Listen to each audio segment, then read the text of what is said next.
Bonjour, bienvenue à cette nouvelle capsule Mythes et réalités sur l'hypnose. Voici quelques points sur les mythes et réalités de l'hypnothérapie, intitulé Mythes et réalités sur l'hypnothérapie. Premier mythe, l'hypnothérapie est de la magie ou du contrôle de l'esprit. La réalité, l'hypnothérapie repose sur des principes scientifiques et psychologiques bien établis.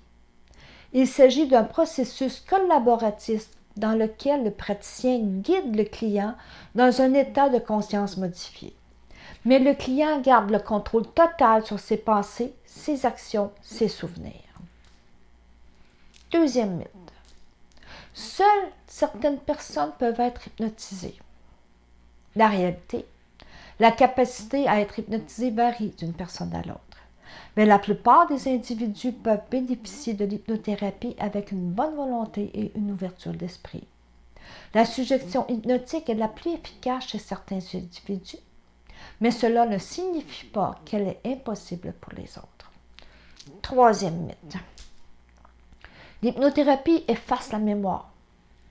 La réalité, l'hypnothérapie n'efface pas la mémoire. Au contraire, elle peut aider à accéder à des souvenirs enfouis ou à améliorer la capacité de se souvenir de certains événements.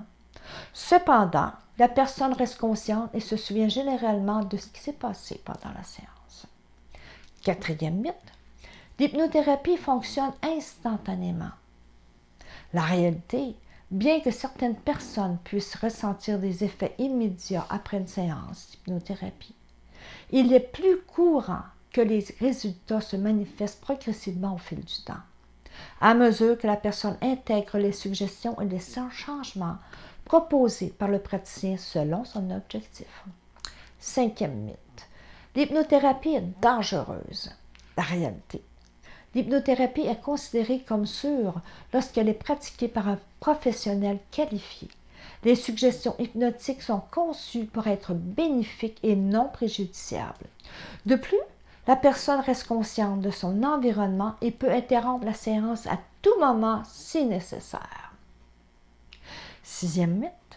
L'hypnothérapie est uniquement utilisée pour divertir les gens sur scène. Réalité.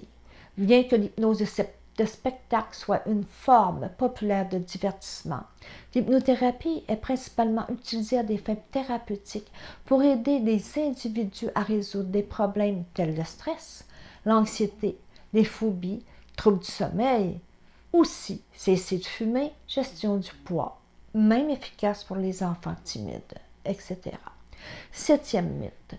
L'hypnothérapie peut contrôler les comportements contre la volonté de la personne. La réalité. L'hypnothérapie ne peut forcer personne à faire quelque chose contre sa volonté.